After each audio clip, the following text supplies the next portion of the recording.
and welcome to Undivided. Thank you for being here. Thank you for your commitment to giving common sense a comeback. I'm Brandi, Kruse. Coming up on the show today, imagine living into your 80s or 90s, moving into a senior center, trying to live out your glory days surrounded by other mature adults and being told that you are not mature enough to talk about religion or politics. Well, that is the case for one Washington State senior center. We're going to discuss that story off the top here coming up momentarily. Also, the fentanyl crisis is absolutely soaring. The latest numbers are stunning, and they also are reflective of the stunning failure of Washington State government and what's happening in some of our cities. Coming up later on, a horrible attack on a light rail train, but I will highlight some of the heroics of other passengers who jumped in to help someone in what surely would have been a murder case had they not intervened. All right, let's start with a story. I had to put this at the top today. This is a very atypical story for us to lead the show with, but to me it is so indicative of the state of our political discourse that it has come to this, that people have to be prohibited from even broaching the topic of politics, from being able to pray in spaces around other individuals where they live. So this is an article from the Chronicle out of Lewis County. The headline, Lewis County Seniors Prayer Politics Policy Sparks Controversy. I also, if you're watching on the show, I love these like 70, 80, 90-year-olds protesting. I'm like, you're never too old to protest something. So according to the article, there was a protest of around 40 people outside the Twin Cities Senior Center. This is on Monday.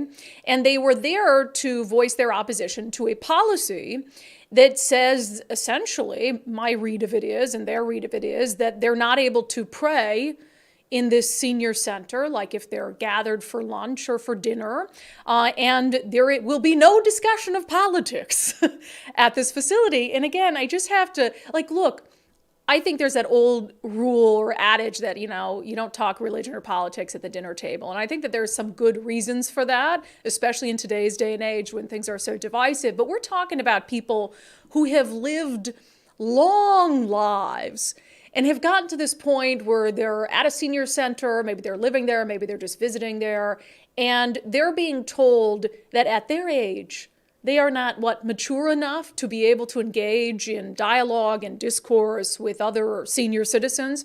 So according to this article, this all started the controversy and the protest when the Lewis County Seniors Board President, Carol Brock, published a new policy following what she said were complaints from other seniors. And I just want to read part of this because, again, it goes into these poor seniors being preached at in their 80s and 90s. So she started, this was like a little write-up in what I think is like a newspaper for senior citizens in the area. But she started by offering some definitions. She said, the following definitions are provided for reference. She included definitions for the words inclusion, marginalized, insignificant, diversity, and said that she was providing those because they have a policy at the LCS Board of Directors that everyone will be able to attend our centers with acceptance and without discrimination. Everyone attending our centers must feel safe and welcome, which I think everyone can agree, right? If you're sending your mom or dad to a senior center or they're going there by choice, you want to make sure that they feel welcome, that they're not being bullied or anything like that. But Carol Brock goes on to write, that said, I have personally had people push back that the LGBTQIA plus community should not be celebrated. The U.S. joins many nations around the world dedicating an entire month celebrating Pride and the LGBTQIA plus community. We will too. So when I hear that rationale, and I'll get to their rules in just a moment, when I hear that rationale, I'm thinking, well, gosh, maybe there's some real hate going on in these senior centers, right? Because they're banning prayer and they're banning politics. And that's what the article says. It says, let's open our hearts and minds to everyone. Building from this board of directors have set the rules. There will be acceptance, diversity, and inclusion. There will be no prayer, no politics, no bullying. So with prayer, it says moments of silence are all that may be called for without any commentary or added statement. So like you could pray to yourself, like you can't say anything out loud, like no prayers at dinner. And this says no politics, no discussions on candidates, campaigns, local or national, memorabilia or displays of political parties or issues, although discussions on voting in general as a civic duty are permitted. So when I had read the initial, where she's saying, let me define marginalized and insignificant and diversity, and then we're going to ban prayer and politics. When I initially read that, I'm like, wow, I'm struck by that. Maybe there was some really nasty conversations at the senior center and they just absolutely cannot discuss these issues civilly. But then she says she's personally had people push back at the idea of spending an entire month celebrating Pride. There's a lot of people who push back at the concept of spending an entire month celebrating Pride. It doesn't mean that you hate gay people. I mean, I've pushed back at the concept of what Pride Month has become, right? And how commercialized it has become and how in your face it has become. So you're saying that these people can't talk about their personal political beliefs, they can't talk about religion, but you can shove Pride Month down their throats in a senior center for an entire month of the year and they're not allowed to say anything about it? I mean, I just want to go rescue these poor freaking senior citizens from this center. It's unbelievable. They're just trying to get right with God, right towards the end of their lives. You can't. You're like 95, deeply religious, and you're like on your last leg, and you can't join your buddies in prayer. Like even if you had a little group at your table that wants to pray before lunch or dinner. Absolutely not. You keep it to yourself. Yeah. But we're going to... Coach Kennedy out here. Yeah, Coach Kennedy. We're going to put up, these pride displays for a month, and that's what sparks this, and that's what you can't push back against. You can't have politics. You can't have banners or signs of any kind, except for Pride Month. Except for Pride Month, right? Wild. Like, so you're going to... This is just insane. And apparently, so this is a nonprofit. So this is the Lewis County Seniors nonprofit. So I don't know if that means that there's like public funds that go to this, or if it's just a nonprofit and people, can so live there at like a reduced rate. Like it's not crazy, but this is just wild stuff. But I absolutely love. Can you go back to that article from the Chronicle for those who are watching on the podcast today? You've got these people in walkers. You've got people sitting down. There's some 70s and 80s. Like, this is an old folks protest, but I freaking love it. They're like, look, we got this far in life. We're doing just fine. We're adults. And you're telling me that in my 80s or 90s, I can't talk to my friends about politics. I can't have, and even civilly. Have an opinion about Pride Month. I can't have an opinion about Pride Month. I can't pray at a table for lunch. Ask my friends who want to pray with me to bow their heads for dinner or something like this. So they're like, even if we need our walkers or our chairs, we're going out there to protest this policy. Can we get a... For the seniors who are protesting at the senior center, if you hold another protest, Nicole and I will be there. Can I say that? Nicole's like, stop volunteering me for stuff. You're right. We don't have time, but I'll make time because is just the best story I've ever heard, but also one of the most ridiculous. Okay. All right. Moving on from that, but I'm so curious to hear you guys' thoughts on that. And if you have a loved one at the senior center, or if you're living at the senior center watching the Undivided podcast, please let us know. We would love to talk to you. All right. The fentanyl crisis is absolutely out of control. I know that isn't going to come as a surprise to you guys, but I think we talk about it anecdotally and how many overdoses that we're seeing, et cetera. But the numbers are really, truly staggering. And your heart just drops thinking about how many more people are going to die from fentanyl overdoses before the end of the year. So we're talking about just King County, which is clearly the epicenter of the crisis in Washington State. So Jeremy Harris, who's a reporter over at Como TV, I just want to give him credit for this because he went and dug up the latest data from King County. He says, data shows the fentanyl crisis in Seattle is getting worse. King County hit 800 overdose deaths today. So that's in 2023, 800 overdose deaths so far this year. He said at this pace, there will be 1,327 deaths this year, most from fentanyl. EMS crews in the county responded to 780 opioid overdose calls in July alone. So remember, just because you overdose doesn't mean you die, but we're talking about 800 overdose deaths so far this year. And 780 calls that EMS responded to in just the month of July. In just the month of July. That is insane. And when you look at, if you're watching on the podcast, some graphs that I think really illustrate it. So in 2022, in King County, there were 1,001 drug and alcohol poisoning deaths. And so when you consider that and think, okay, 1,000 in 2022, we're at 800 already, and it's just the beginning of August. Clearly, we're outpacing that.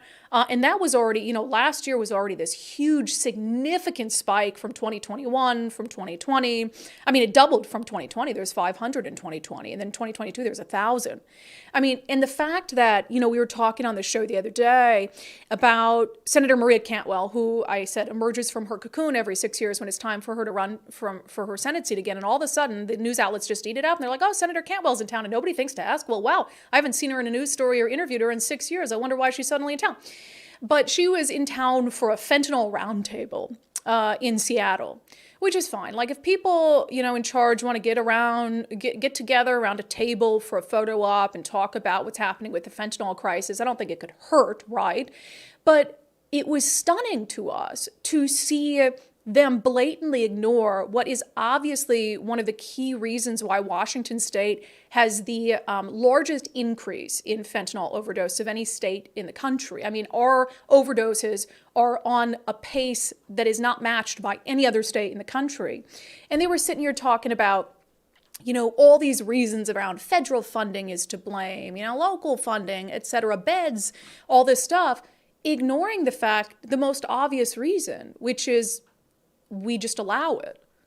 We, in what was once one of the most beautiful cities in America, have become accustomed to the sight of people on a sidewalk next to Pike Place Market dying. We've been accustomed to the sight of people openly injecting drugs into their body in what used to be the business core of our city, the shopping core of our city, the tourism core of our city. And I say the general we as a society just lets it happen. And certainly police have been really stripped of the ability to do anything about it.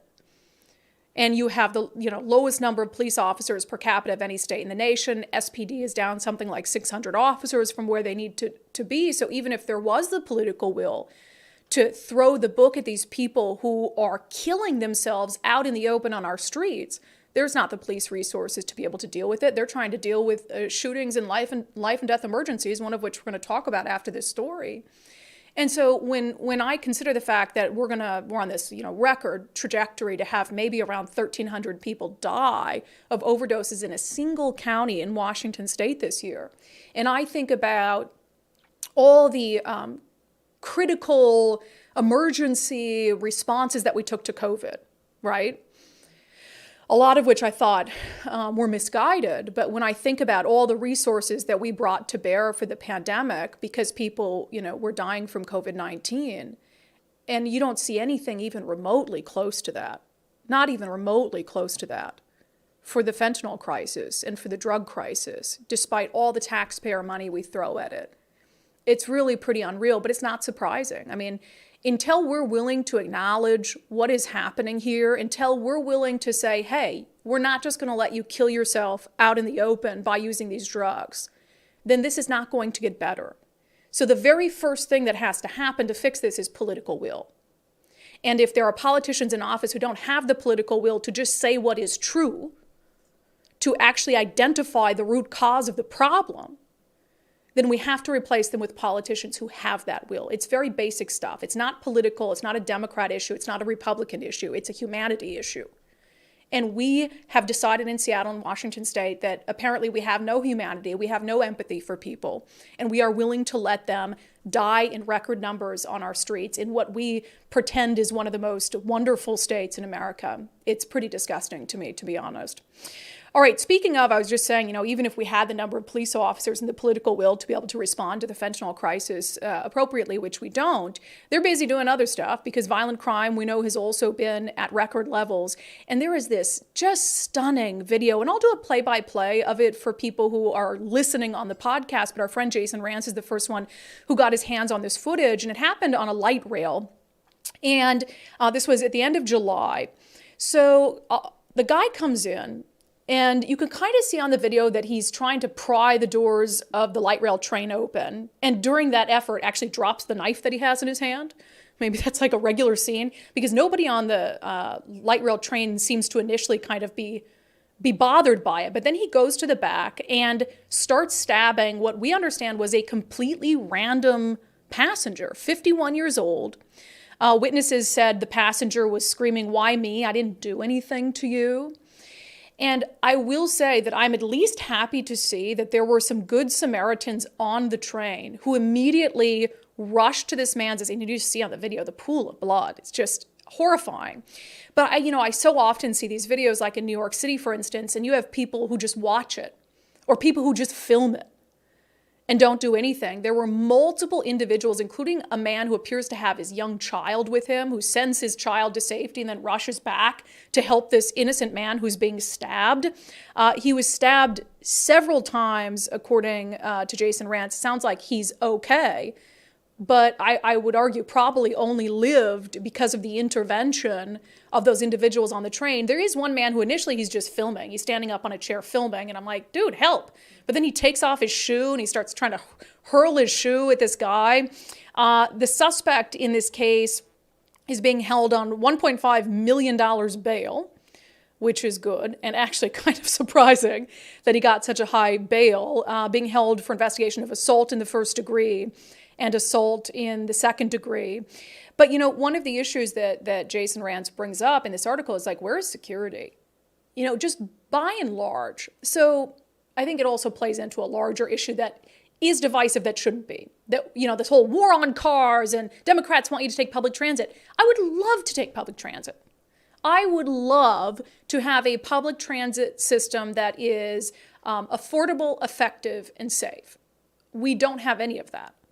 We, have a public transit system that regular people are expected to pay for, but people who are either just lawbreakers or who don't want to pay or who are mentally ill or drug addicted, they just ride the system for free all day long. There's no enforcement because enforcement is allegedly racist.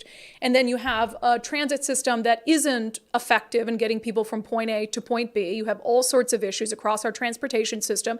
And when they do try to build extensions to make it easier, there's long delays, huge cost overruns, and it is clearly not a safe place to be. I mean, if you're from the buses to the transit, to the trains, we hear so many stories like this of random attacks, of people in there just shooting up drugs. And so, there's almost this, they pit like the people who take their cars against the people who take public transportation. And at every step you have like King County government, state government trying to get you out of your cars, make it more expensive, less convenient for you to be in your cars so you can go take public transit. And I'm like, no one wants to take, you give me a transit system that's safe and effective, and I will take it. I would love, and I'm sure, Nicole, I'm sure you would love not to sit in traffic every day on your way to do the show. Absolutely. It would be great if I could just hop on a light rail that got me here with no questions. And it was safe and reliable. Consistent, reliable. Yes. It's not like I'm married to my freaking car. No. Gas prices are high. I would love, when I'm in New York City. To get here in a better mood. Look, when I used to live in New York City and when I go back and visit, I'm not saying the New York City subway station is 100% safe. There are obviously some issues, but it is effective and it is reliable and it gets you everywhere in the city quickly. Security is visible.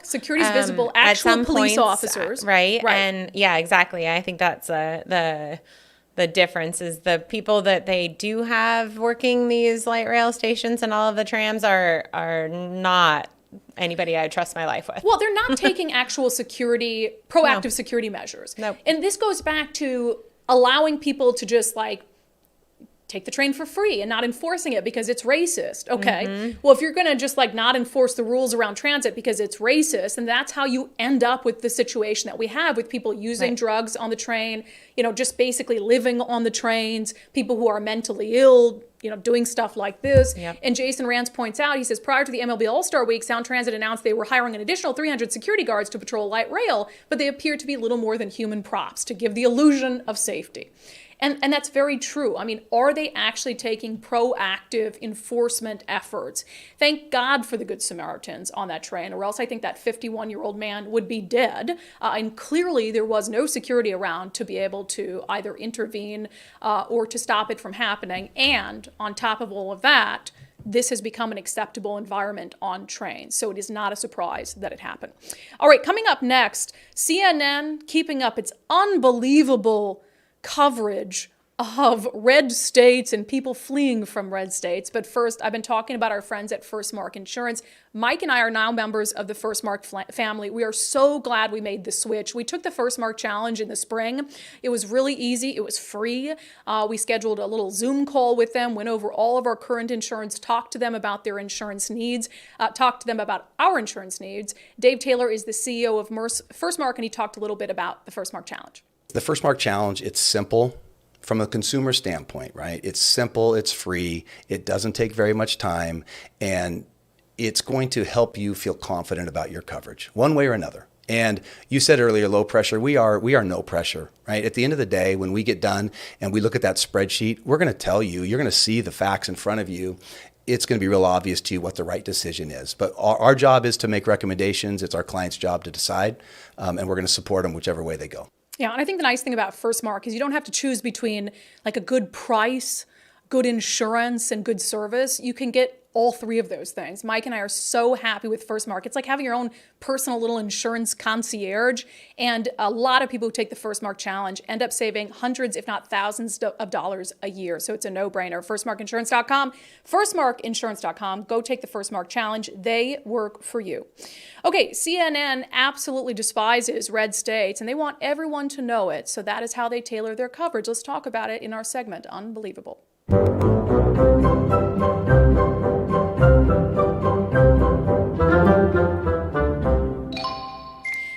I can't think of anything that more transparently sums up CNN than these two stories. So we talked about one of them previously. Remember CNN did a story on a family that was fleeing Florida because they have a transgender daughter. Here's just a little clip of that story. We played it previously. I remember Tori coming to me one time and in tears, which she doesn't normally do. And I asked her what was wrong, and she said DeSantis. And like the fact that a governor would be making my kid cry, that's a messed up government. We're absolutely moving because of the political climate and the laws in Florida. Oh, gosh. So at the time, I said, look, I don't think that's not a story. I think if you have a family who has a transgender daughter and they're living in a state where they feel like that daughter isn't going to be able to be happy and be herself, whatever, move. I'm not saying that's not a story. But the point that I made at the time is Florida is the fastest growing state in the country. Florida in 2022, I think it was, or 2021, had 685,000 people move there, more than any other state in the nation. It had people flee there from the crime in California, from high taxation in Washington state. Did CNN do any stories about the record number of people who want to live in Florida? No. They found one family that has a transgender daughter because it fit their political narrative. And now this is not just a one-off for CNN. Again, I can't think of anything more transparent to sum up what CNN is as a media outlet. So check out CNN's latest story on people moving out of states. It is a couple, a Texas family, that says they're moving to Italy because they've had enough of the U.S. It is a black family, lives in Texas, says they're going to move to Italy. Let's read the rationale, shall we, from this CNN article. The family decided they wanted to leave the U.S. in 2020 following the murder of George Floyd. They said, quote, "It showed the world how we as black people in America have been treated for centuries. All the racism, all the divisiveness, all the hate that the last administration brought to the forefront has caused an exodus from America of black people who have the means to do so." The woman goes on to say, basically, police brutality toward black people, mass shootings from domestic terrorists, and just the overall hate in this country is why we're leaving the USA. So again, look, if you have people who are moving, I'm not saying that you can't find a news story in there, but also the idea that Italy doesn't have issues with racism, that Italy doesn't have issues with actual acts of terrorism is absurd, obviously. And it's the cherry picking. It's the blatant cherry picking. So again, CNN does 2 stories on people who are moving from one state to go elsewhere. Florida, because of Ron DeSantis, we're absolutely moving because of Ron DeSantis's policies. One family that has a transgender daughter, and then CNN says, hey, let's find a black family in Texas that's leaving Texas because of racism and because of all the hate that the last administration brought to the forefront when Donald Trump hasn't been in office for several years.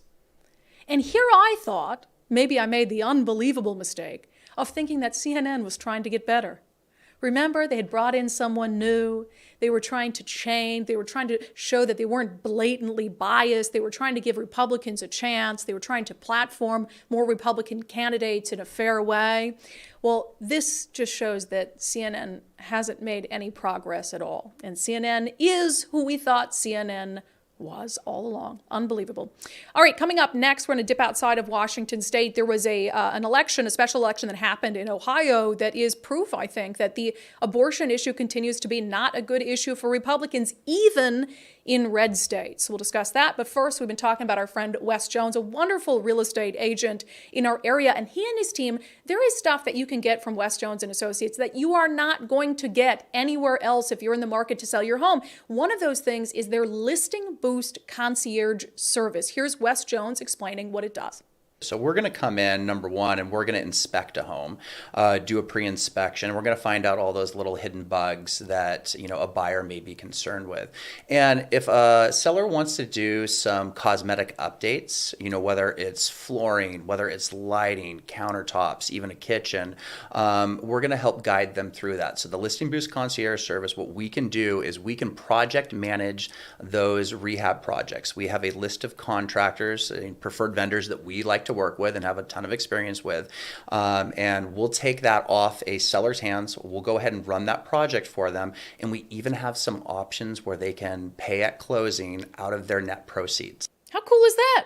I mean, imagine like the stress that would remove. You're like, I got to sell my home. Maybe you got to move out of state. And Wes and his team are like, we'll take care of it. We might even help you pay for it up front. And then you can just reimburse us when you get money at closing. It's awesome. So even if you are, not quite sure at this moment whether you're ready to sell your home, you're just thinking about it, visit sellwithwes.com, sellwithwes.com, and start by simply using their home value calculator to see how much your home is worth. It might be worth more than you think. Sellwithwes.com, a better way to sell your home. Okay, looking outside of Washington State for a moment, there's a big vote that happened in Ohio that all the news outlets are talking about, and I think rightfully so. I have a couple angles on this that I want to discuss with you. So this is the headline from the Wall Street Journal. Abortion rights supporters score win as Ohio voters defeat Issue 1. So to be clear, Issue 1 wasn't about abortion per se. However, it was a precursor to a vote that's going to happen in November. So there is a ballot measure in November that Ohio voters are going to decide on that would enshrine abortion rights into the state constitution.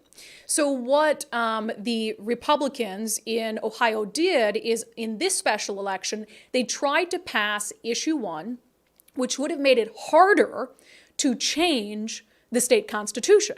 So they were hoping like, hey, if we make it a bigger hill to climb to change it now, then, the November issue where they want to enshrine abortion rights in the Constitution, that would make it much more difficult for them to do that. So Issue 1 failed. And keep in mind, Ohio is a red state, but voters rejected this even knowing that that could make it easier in November to enshrine abortion rights in the state constitution.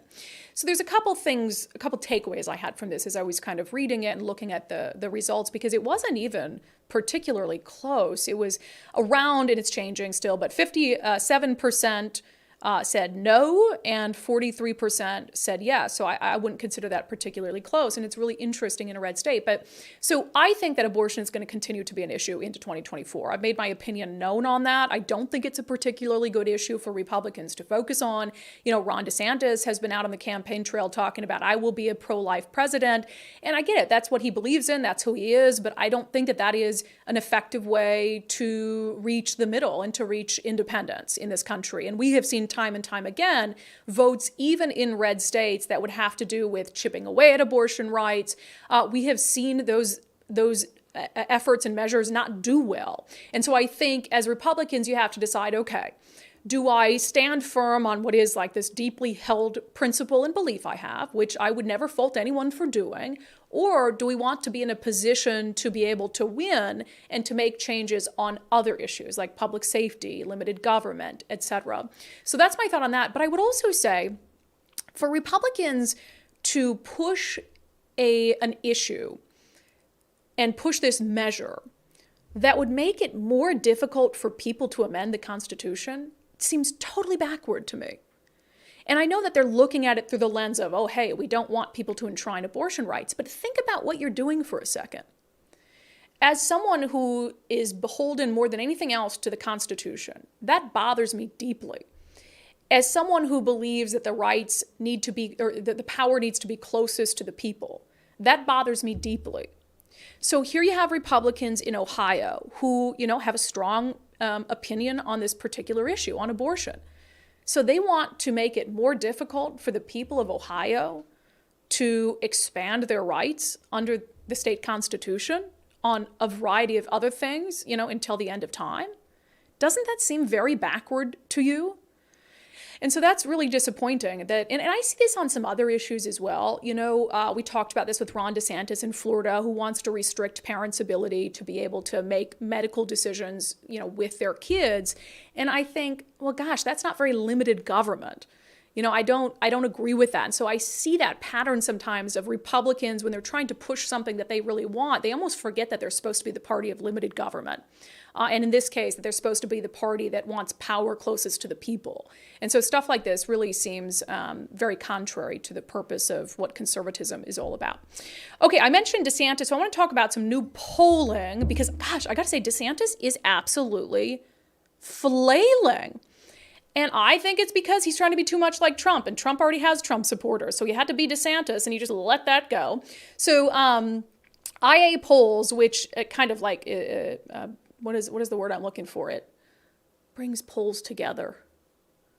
It like automatically scrapes polls. Nicole, help me with the word I'm looking for. I don't know. But anyway, it's like accumulates polls, something like that. I don't know. So a new national poll, they say, and they did a little head-to-head comparison. So if the presidential election were held and it was Trump versus Biden, Trump has 42% of the vote, Biden has 38% of the vote. If it were Biden versus DeSantis, Biden would be winning. So obviously those head-to-head polls are important. And then when it comes to the GOP results, as far as who voters prefer on the GOP side right now, Trump is ahead by a lot, 54%, DeSantis 18%, Ramaswamy 7%, which is really impressive. I got to say, that guy is like out of nowhere, keeping his name and things. So he's one to watch. And then Pence, Haley, Scott, Chris Christie, 1%. Chris Christie is the Jay Inslee of this cycle for Republicans. But that does not bode well for DeSantis. And Nicole and I were chatting earlier. I really think that is in part because of these continued indictments, because of the continued focus on Trump. Like at this point, there's nothing I think that Trump could do short of like, I'm not even going to throw it out there because I don't want to put that on him, but something really egregious, like a super egregious crime. There's nothing that he could do at this point that would turn his supporters off to him. I think we can agree, for the most part, besides something egregious. Right. So every single time you have one of these investigations that leads to nowhere, an indictment that leads to nowhere, I think it just solidifies, they dig their heels in, they're like, that is going to be our guy, because everything is working against him, and we're going to stand up for him. And I think that's why DeSantis hasn't been able to make any headway. Yes, I agree. I think that, their support of Trump is cemented in the policy and what he had done for them during his presidency. And so I don't think all of the hoopla that gets that surrounds him means anything to them. It just revitalizes that enthusiasm. However, we know that's not enough. Right. So I don't understand why they haven't moved over to another candidate that might be able to get more support and actually win for their party. So I will never understand. I get it. I support a lot of the policies he had, but he can't win. We've already established that. Even if this poll right now says it, you're out. Right. And we've all seen what polls say and actually mean. So I think that it's sad because it's just going to create the same situation we're in and create another 4 years of chaos. And then if they try him on this and they end up sending him to prison, then Republicans are going to have to pick someone else anyway, because Trump would be like in prison. Right. So I don't know. It's all wild. And the phrase I was looking for was aggregator. It's a poll aggregator. Yes. Interactive poll aggregator. So, okay. I wanted to talk, this is kind of a weird topic for the show, but we just had to mention it because it's all over the place today. And Nicole's like devastated.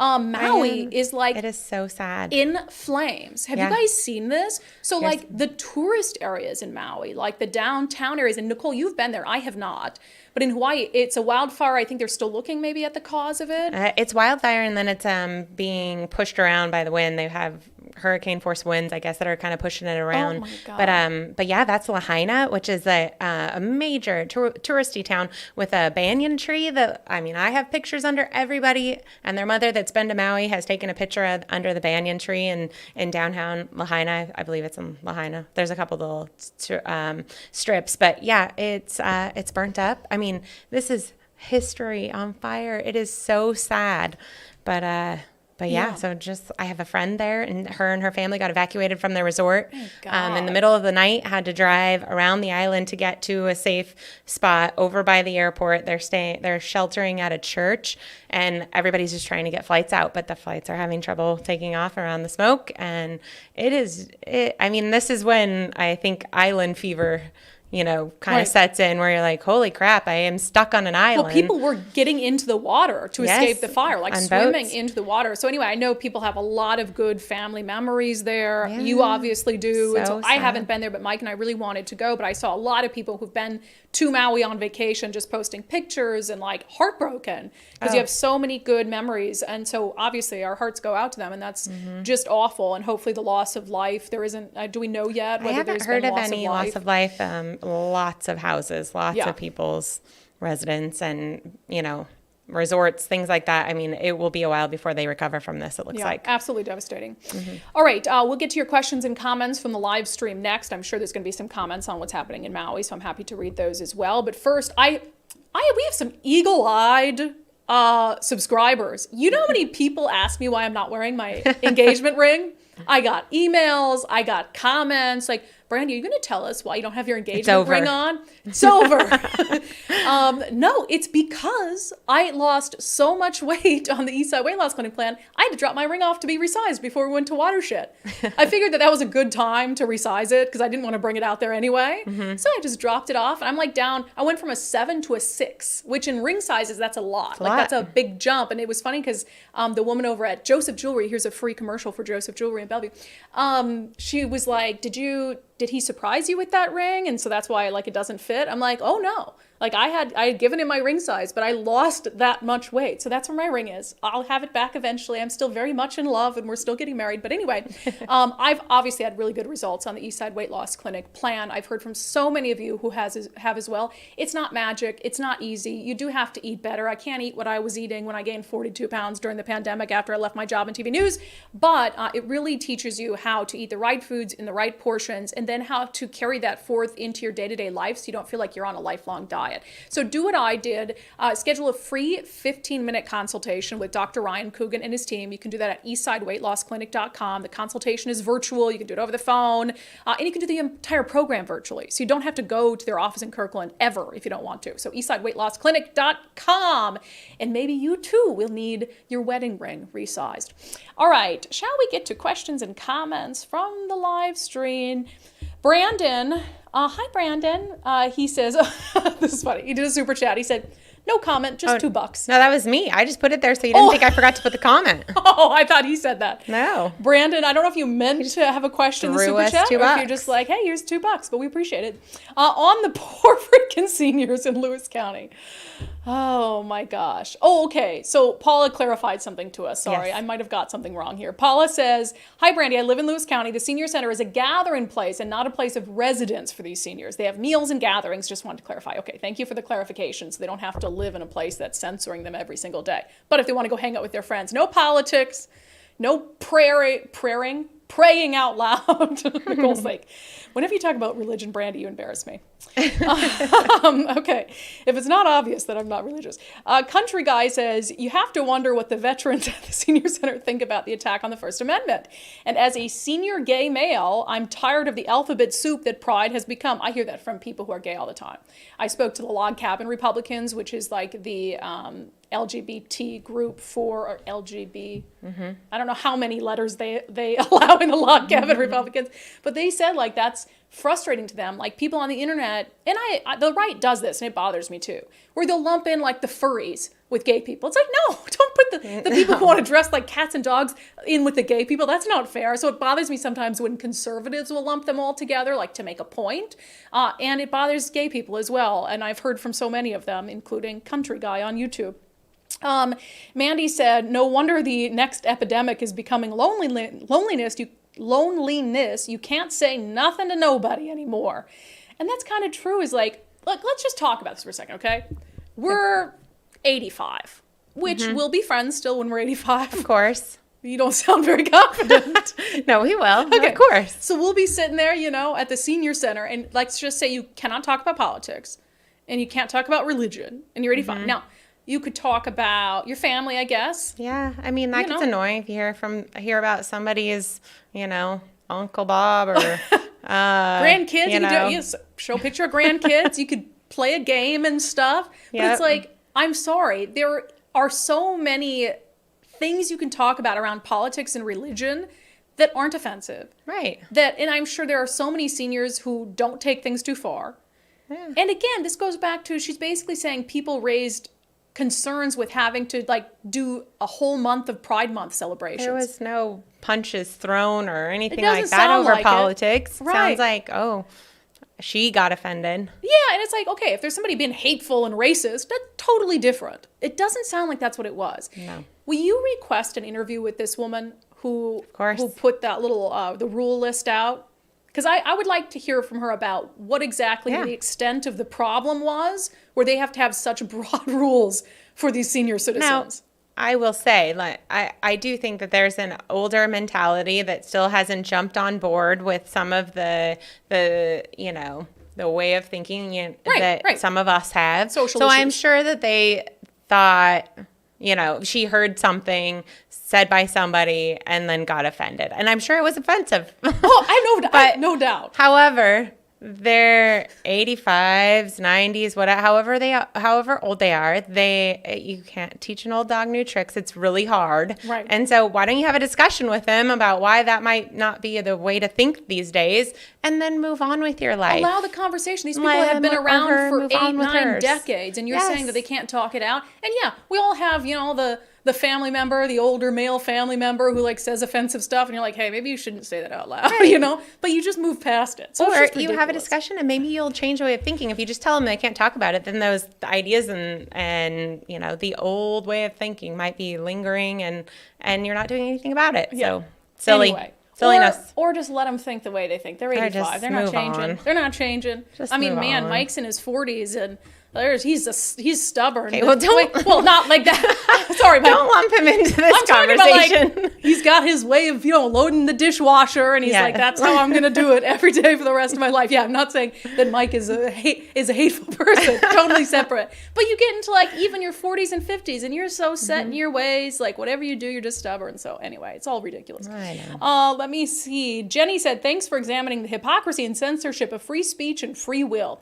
Yeah, and again, you don't want to go in there, you don't want to encourage people to be hateful. I don't think that's appropriate either, but that doesn't sound like what this is.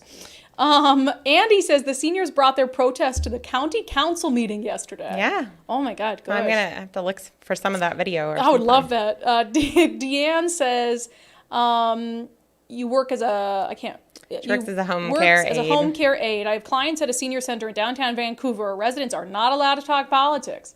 So maybe this is a I can see that being a thing. However, maybe we should reiterate manners. Instead of just banning speak. Use your manners. No matter what you're talking about, use your manners. Be a kind person. No bullying. Yeah. I love how, though it did say no bullying, and it's for 80 and 90-year-olds. Usually that's like for kids. Hey, don't bully people.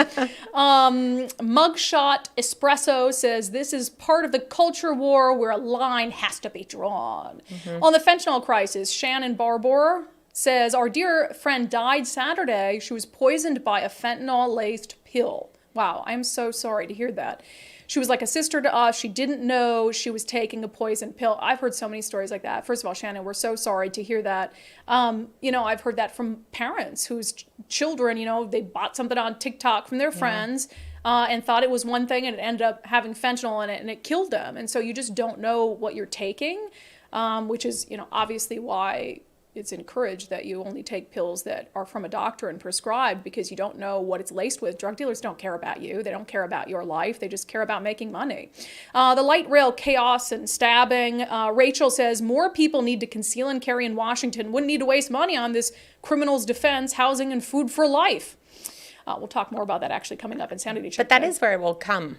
That's where it will Unfortunately, go. I don't want vigilante We justice. don't want that, but that's what is going to start happening is Right. people will have to defend themselves. Right. And there will be more of that. Well, let me make clear that I don't think self-defense is vigilante justice. I think in this case, if somebody was stabbing someone, you would have had every right to absolutely. shoot and kill them. But I think that when you continue to erode the number of law enforcement officers, you don't give them the power to actually enforce the laws, to arrest people, to chase people, then you're putting citizens in a situation where they are going to have to be the decider of someone's fate. Right. And sometimes that's going to be in line with the law, and sometimes it's not going to be in line with the law. But I don't think that we're particularly far away from that. I have to agree. All right. On CNN, hating red states and wanting everyone to know when one person leaves, Kyle says, I wonder when CNN will cover the immigrant family that left the USA because a public school teacher was trying to transition their child. I will hold my breath. I won't hold my breath. Yeah. The story we did in Olympia, that family, we're not going to say exactly where they're from because it would give the child's identity away. They left the country. Kyle, that is such a good point. And they probably were, some are, whichever ones were first generation or came over from India, I believe they were from. I mean, we were just going to say we were just going to say we weren't going to say where they're from. Oh, I thought we'd already said that. No, we Sorry. didn't. Anyway, so wherever they were from, I think that they, they struggled to get here. I'm sure it was not easy to get here. Well, I mean, it's we have hard this to do process, so that's why we have a border that is a chaos right now because it's not always easy. Right. There's a process, and then they're like, screw this, like I'm They were going back. so fearful, like this school was going to change their child or take their child, that they had to leave. Kyle, that's a good point. I don't think you're going to see that story on CNN. think so. Just a hashtag guess. Finally, Matthew says, moving to Italy, the soccer league there has to ban entire fan bases from stadiums for racist chants. Yeah. On Maui, Robert says, my sister, niece, and close family friend all lost their homes last night in Lahaina. Is that how you say that? Lahaina. Wow. Oh my gosh. I'm so sorry to hear sad. that. That is awful. Oh gosh. Last comment. Kathy says, someone told me today that there's a rumor that Nicole is married to John Curley. I just wanted to make sure everybody knew that is not the case. His wife's name is Nicole. His wife's name is also Nicole, and I do help him with a side business. But yeah, no, we are not married. No. Nothing wrong with John Curley, though. No. I mean, it's not Just like, to no. clarify. John's great, but it's a different Nicole, which actually does get confusing when it's the three of you. It's a pain. Or when he's talking about Nicole, and I'm like, you? That's weird. So anyway, understandable how that rumor would have started. Clarify. All right.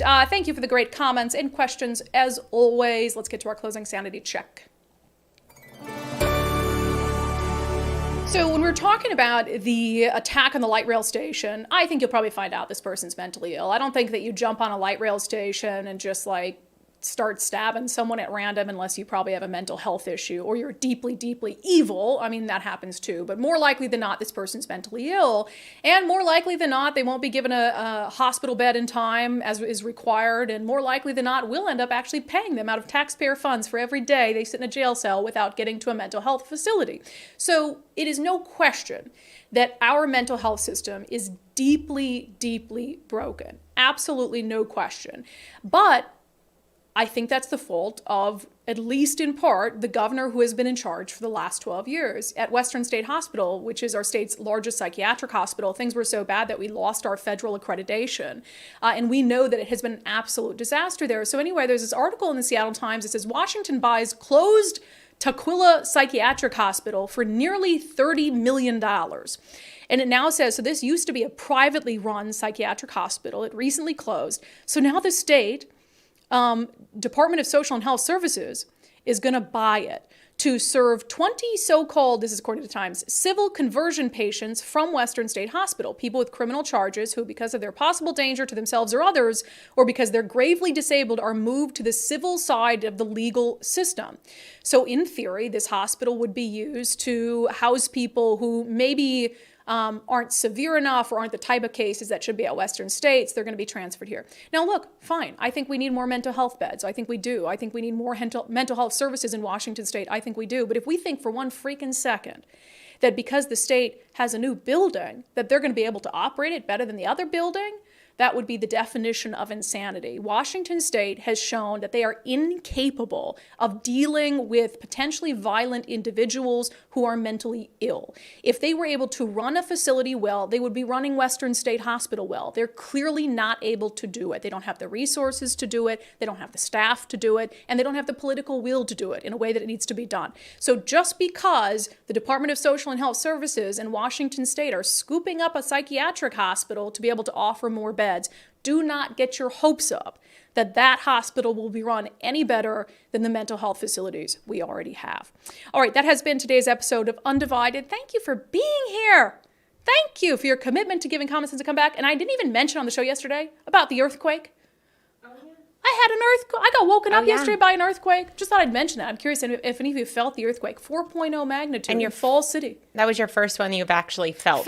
Yeah, there was one where it was like a little bit of a, but you could barely tell. This one I was like, wow. And it woke you up? Oh, yeah, it woke me up. It woke the dogs up. And then I go, Mike, do you feel that? He goes, no. And he's sleeping, just snoozing away. Anyway, curious if you guys felt the earthquake. As a non-Washingtonian, earthquakes are still quite interesting to me. And then I think the big one's next, like that was just like a little tremor, and then the big one's going to come. We have a plan in place, though. I hope you do freak too. people out now. Anyway, thank you for being here. Thank you for your commitment to giving common sense a comeback. If you have not become a subscriber to the show already, please do so. It's how we keep this show independent. unDividedPod.com. unDividedPod.com, just $5 a month. We'll see you back on the live show tomorrow at noon.